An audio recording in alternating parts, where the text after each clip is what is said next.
That means I'm sorry, Josh and Ralph, you have just been evicted from the Big Brother house. Kaya na bahala. Pops, hanggang dulo na yan. Tayo hanggang dulo na yan. Hanggang dulo na yan. Hanggang dulo na yan, Pops. Hanggang sa muling pagkikita, di ka kalimutan pangako mo. Paalam mo na sandali. Cyril, Dustin, makakabalik na kayo sa loob ng bahay. Kahit tayo kung sa aking mawalay ka, walang magagawa.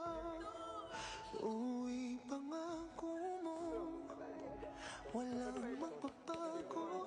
Cyril and Dustin, it's time. Please go back to your housemate.